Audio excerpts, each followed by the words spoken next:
Hi, everyone. I really hope that all of you enjoyed our booths and got a lot out of that with our partners. Really excited to have all those incredible people with us today. Next, I'm super excited to announce in our Audience and Buyers GTM series, we're going to be talking about GTM Fails Data Edition with Aaron Landgraf. He's the head of marketing at Syncari. And then we have Molly Bodensteiner, head of RevOps at Syncari. Molly, I hope I didn't just totally... You're good. You're good. Totally murder it. You guys, please take it away. Enjoy. These are two incredible thought leaders in this space, so can't wait to hear from them. Take it away, guys. Great. Thanks so much, Anna. And thanks everybody for joining us. And thank you to the Rev Genius community for allowing us to present our provocative points of view on the topic of go-to-market data and why so many organizations are getting it wrong, not through no fault of their own. So as Anna mentioned, my name is Aaron Landgraf. I'm the head of marketing at Syncari. I've been here for almost 2 years now. Prior to that, I spent the better part of the last decade at MuleSoft and then at Salesforce after acquisition, helping a very different audience, the IT practitioners of the world, think through a lot of these challenges. And it's just so incredible to see how a lot of the same patterns are starting to emerge in the land of go-to-market teams, and excited to share what some of those patterns are today. Molly, if you wouldn't mind introducing yourself, that'd be helpful. Yeah, absolutely. Molly Bodensteiner, head of revenue operations here at Syncari. I've been in the revenue technology and operations space for the last 12 years and really excited to be here and share what I've seen and what I've learned over the years. Awesome. Thank you, Molly. So today's topic, right, the broader topic for the event is audiences and buyers. And, when you think about from a data perspective, what you need to do to really get a crisp understanding of who your buyers are, what they care about, what problems they're trying to solve, and the value you can provide to them as a vendor, as a seller, as a marketer, whatever it may be.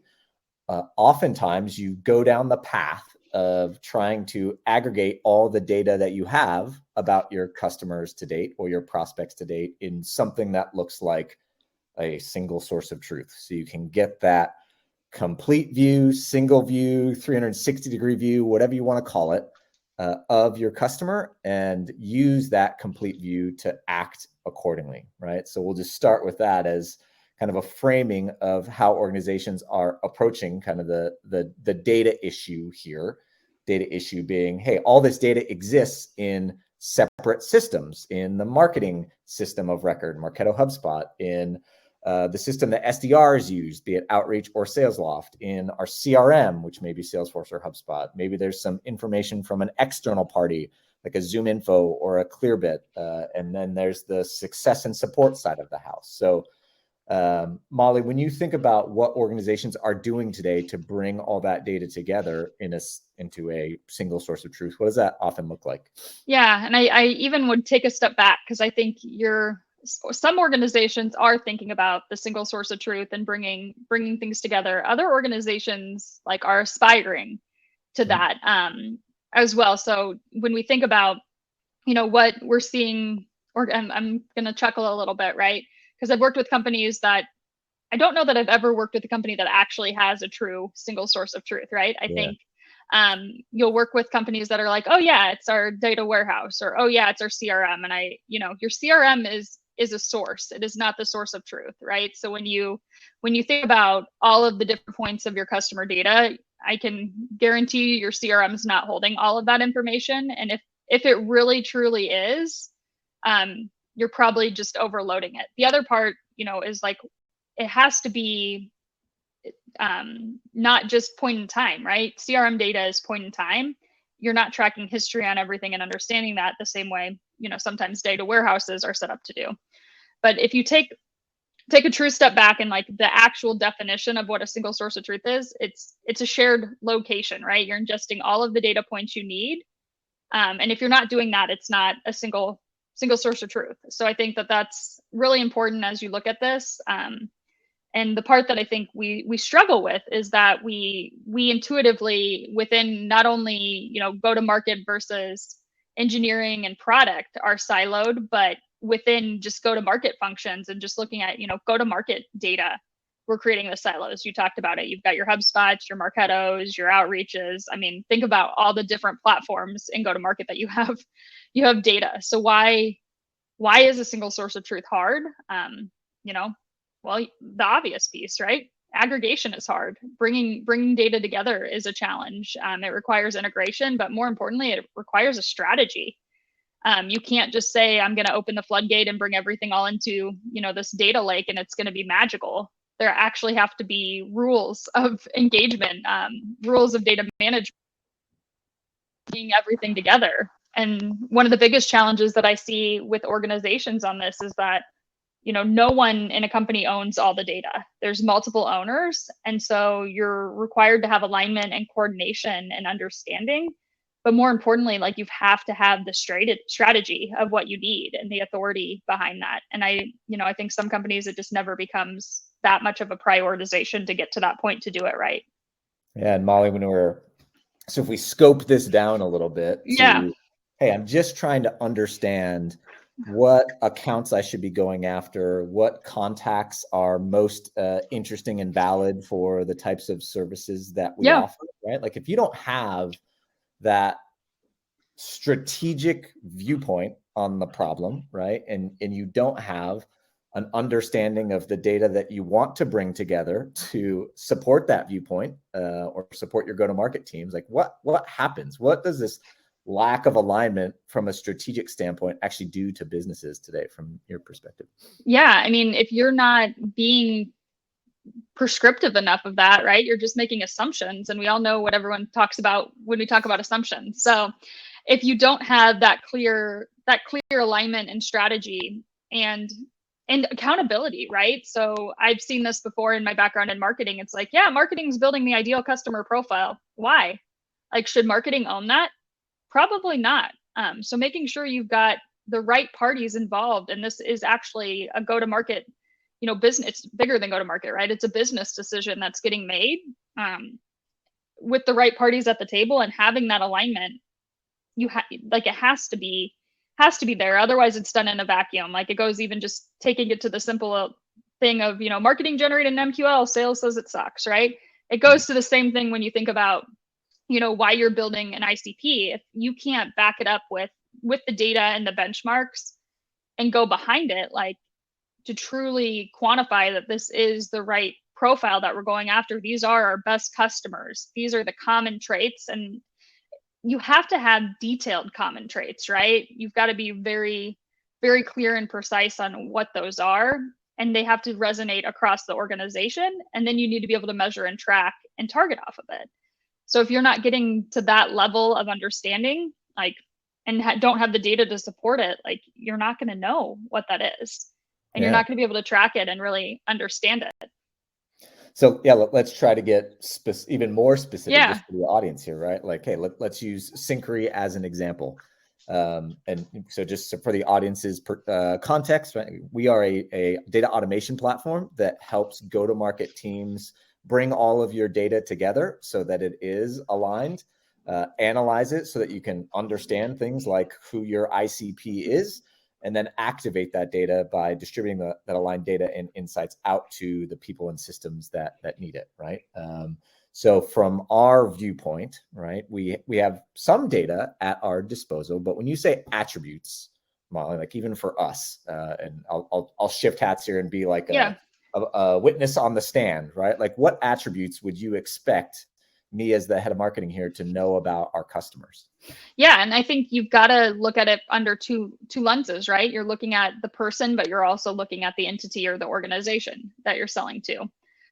So when you're thinking, like, if we keep it simple, like, what are the firmographic information of the business that we're going after? Is it the right industry, the right budget, location, those types of pieces. And then, you'll overlay like the technographics and all of those, but then you also need to look at, the demographic information of who you're selling to, the behavioral attributes that indicate buying signal, as well as more of, the sentiment tracking and those types of signals as well at the person level. So it's joining pieces together, right? Because I could be the best fit customer ever for you on paper from Molly Bodensteiner as a person, But if I live in a country that you don't do business with and will never do business with, like I'm not an ideal customer profile for you. Yeah. So it's being able to put those pieces together and being able to source the data to build that puzzle.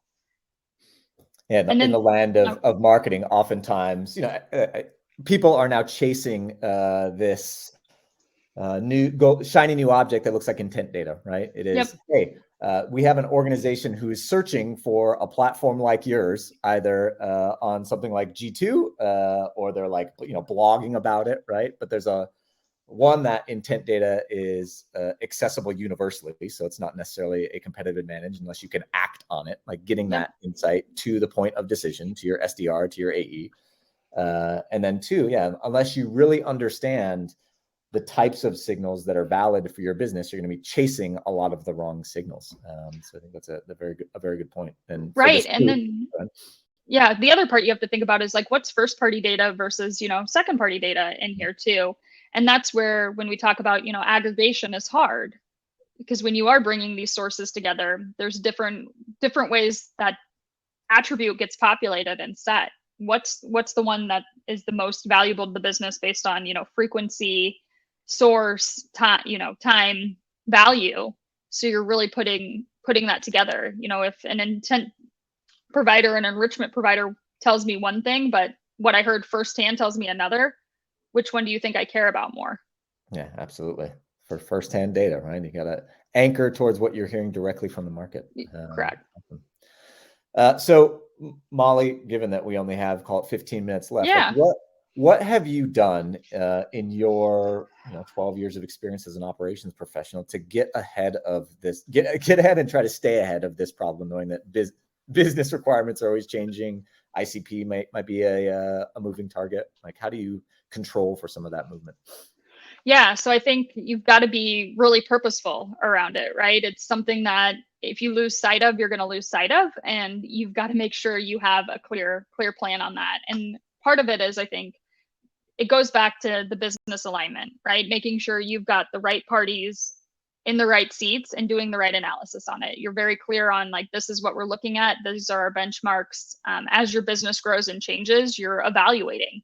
If you're launching new products or into new regions, right, you're making the right adjustments into those categories, and you understand what data wins, what sources wins. You have the authority set up as you're bringing together this information and aggregating. And then the other thing that I think is really important is that, you're not just saying this is ICP, this is ICP, this is ICP, right? You're starting to score based on that and validate you've got the right weighting of components of things, because not every attribute is going to be treated equal. So start to score, engage, and prioritize on that, so you can really further share those insights back to the marketing, the sales team, to help them drive their efforts and their outreach, and make sure you're really able to bring in what is resonating and who are going to be your most successful customers. Because at the end of the day, this isn't about like, oh yeah, we're building our ICP so we can make tons more money, right? Yes, it probably is, but it's like, we want to bring in the customers that are going to be the most successful with our product and grow with our business, and we're going to really meet their needs, not just get them to churn after a year. So you want to be really, really mindful of that and making sure you're, closing those loops and gathering that feedback. And it's not only just attribute feedback, but also, working with customers, doing interviews, really understanding those sentiments. Yeah, we actually have a customer at Syncari, Metadata, who you may be familiar with, who has this term of acceptable churn, right? And the way they define acceptable churn is, hey, early in our company history, when we were trying to figure out who we were and how our customers perceive us and create value from us, we onboarded a few customers who didn't have the right type of profile. And in the context of metadata, what that looked like is a marketing team who didn't have the creative resource to create experiments that they could run on Metadata's platform. Metadata helps you run ads on LinkedIn and Facebook and Google, right? So to run experiments, you need lots of creative resource. And if you don't have creative resource, you're going to have an immediate bottleneck, right? So they started to understand that was a risk in their ability to get a customer successful. And as a result, they actually introduced new programs to literally augment customers' creative capabilities, right? And it wasn't necessarily in the scope of their platform to begin with, but it was directly tied to customer success. And that came out of customer interviews, looking at product usage data in the platform, et cetera. So just an example of how this actually works and helps you focus on the right type of customer profiles once you really understand those attributes. Yeah, and like that's where, especially pending the stage of business you're at, right? You will have some of that acceptable churn as you're learning and growing, and that's why really measuring and making sure you are benchmarking and gathering that data, so you're again not making assumptions, becomes so important as you're really working to refine this. Yeah, and what I'm seeing in the market right now, Molly, is that as we enter this period of, we'll just call it economic and market uncertainty, right? Like people don't know what the future holds in terms of specifically in growth stage SaaS companies, what is going to shift in buyer investment, buyer priorities, right? And when this has happened historically, where organizations tend to focus is on their existing customer base. The revenue they already have, you have to make sure that that is protected, that you're not going to have customers churn, because that's money you've already invested in getting those customers onto your platform. And then also really understanding the opportunity for you to harvest that existing customer base by doing things like, upselling them on more capabilities within your platform. And what's interesting about just like where we are analyzing your customers, right? We're decent at that from a marketing standpoint, decent at that from a sales standpoint in terms of aggregating data together. And it's harder, specifically for SaaS companies, to do that today, right? Like this notion of a customer health score tends to look pretty immature relative to the data available for a high growth SaaS company, because it doesn't include things like, say, product usage data, at least at a lot of companies today. And that's why there's a lot of noise about product data activation or product usage data activation. Molly, what's your perspective on how organizations can, I guess, get up to speed quickly on understanding customer health, and how have you thought about that even here at Syncari? Right, and that, exactly, like that goes back to, how does go-to-market start to work with product? It's not just the handoff, and you have CS as the liaison. Like all parties need to be at the table for that, and having really mapped out what makes a successful customer. So as we reverse engineer our current book of business, what are the actions that our stickiest customers are taking, and how are we measuring against those? And then on the flip side of that, because when you talk about customer health, like it's again, I completely agree that needs to be far more sophisticated and probably more scientific behind it, right? It's really a churn indicator is a lot of the time what you're looking at. So how do you prevent it before it becomes this churn indicator, and understand, at what time point should behaviors start to happen in the journey, and like where are we missing those, and how do we get those leading indicators of the success of a customer before it becomes like a crucial decision point of, yeah, I'm not going to churn, or it's been 6 months and I haven't used this. And how do we surface that information back into the go-to-market tech stack to make it actionable and put them in, the right campaigns, get the right outreach and involvement. If somebody buys your tool and logs in once in the first 6 months, but your most successful users logging in every day, like that's a huge red flag. So how do you start to track and measure and understand and trend on that? And not only doing that in like an amplitude or something that sits on product where you're like, oh yeah, I got to go dig for it, but how do you bring it back to actually make it valuable to the business? Yeah, we started this conversation talking about the single source of truth that you admitted you never really had that at one of your organizations, and I think that's where most companies we speak to have landed as well, that you have sources of truth and sources of data, right? And what you just hit on there is, hey, even in the land of product usage data, right? If you put that into, say, a data warehouse and you run all of this complex analysis on top of it to identify what, say, a churn signal might look like, but you don't get that in the hands of your account executive, your customer support or success representative, or even marketing, who may reach out with what's the word I'm looking for? It's called like an insensitive message, or just a message without context to a customer who is struggling. These are all risks to your business, which is why at Syncari we talk a lot about distributed truth. And Molly, curious to hear your perspective on how to make this notion of distributed truth happen within organizations today.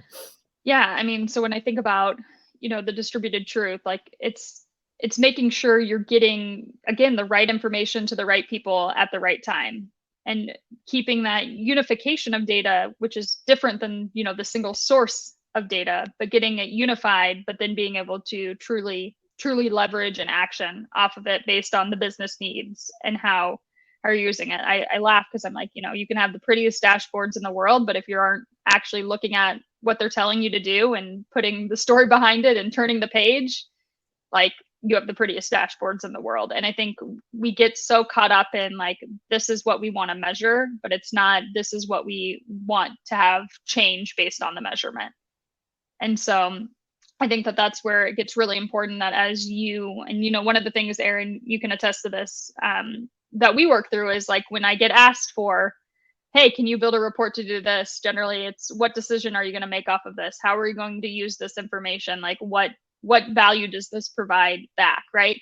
I mean, this firsthand, probably anyone on the call who uses Salesforce. Yeah, it's great. You can build reports, you can click into them, but like, where's my button to do something from there? So how do you make sure you're putting that information actually in, an automation platform or a tool that when they hit that, we know we can send the right alert or put the right email campaign or, right notification or do some way to flag that the behavior happens from that versus just surfacing it up in a grid.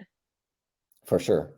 And as a marketer trying to understand who my buyers are and who I should be targeting with various messaging, I'll be the first to admit that what I see in Salesforce isn't always the most useful in connecting those dots because of the reporting limitations within Salesforce itself. That it's hard to do what we call cross-object reporting, which looking at your various opportunities and really understanding the roles that contacts play within those opportunities as a prime example. Just it's tough to glean insights from the system in that way. Molly, you talked about data unification, right? And I think it's probably useful for the audience just to define that term a bit more discreetly, and then talk about like the knock-on requirements that get introduced when you're marching down this path of unifying your data, right? Like things that sound like, hey, how do we handle duplicates? How do we standardize our data sets, right? So yeah, curious to get your perspective, again, from the top of getting alignment on like what data you need to go off and gather to have a really deep understanding of your buyers, collecting the attributes, and then unifying data across systems to get that complete trusted view. Like how do you think about that journey? Yeah, so I think the first part, again, I'm going to beat on this. It's like back to the strategy, right? And understanding what you're hoping to achieve and why. Like, why are you doing this work, and making sure you're really purposeful there. And then you're moving into, so you understand you have these platforms, right? The whole process of data unification is taking the raw data from these sources, right? And understanding like where conflicting, like unreliable, unclean data is, and really creating that golden record off of the sources. So by doing so, you have to have the rules of engagement there. You have to understand what the data authority strategy is, right? Which source trumps another source based on the field level value. And it could even be at the value of a specific field based on the requirements of your business, but being very purposeful on how you're bringing that information together. Same thing as you think about normalization, right? What are your rules of normalization? Something just as simple as like, are we using state abbreviations or are we spelling them out? If you don't have something like that defined and you're pumping everything into a data warehouse and trying to join off state, there's a little bit more work you've got to do in SQL to get that surfaced up. And if you're not thinking about that stuff, you push this into a Looker dashboard and you're going to miss a chunk of your information when you go to filter off of, California, and you use California versus California NCA. Additionally, how do you clean the data, right? And make sure, I can't spell Massachusetts to save my life. So how do you get those inputs in and have a system that's smart enough to correct that spelling or flag when things are outside of the norm, so you can keep that concrete and keep that normalized. Because at the end of the day, that's what's going to start to shape, your total addressable market and your ICP. And as you're bringing, that completeness of where you're going after together, and help make marketing be able to do better decision making, as well as routing the right leads to the right sales team, right? It's just that completeness tells that whole picture. Yeah, just to make this real for folks, me and my team here at Syncari are actively trying to identify which geos we should be running in-person events in, right? Fingers crossed, we are getting to the end of this pandemic, at least the end of being fearful about in-person gatherings. And so we're looking at our database and trying to understand where we have clusters of humans. And where this gets challenging, right, is that some people work remotely, right? So they're not attached to their headquarters anymore. So if we assume that we're going to do an in-person event where the headquarters is, we actually might not have our buyer in attendance at that event because they don't live in the state of California anymore, right? So one, how do we standardize the data? And so we control for things like California versus CA. And two, how do we actually go off and collect the data so that we have an accurate view of where people are actually located in the world, right? So it's a two-pronged problem, right? Like, what are your inputs? And then how do you make sure those inputs get aggregated into a system and distributed to the point of decision, which is, the visual layer we are looking at, the report that tells us where people are located in the world. And if it's, trapped in some Google survey somewhere, it's not going to make a difference. Yep. Awesome. Well, we only have a few minutes left. There's one question in the thread for you currently, Molly.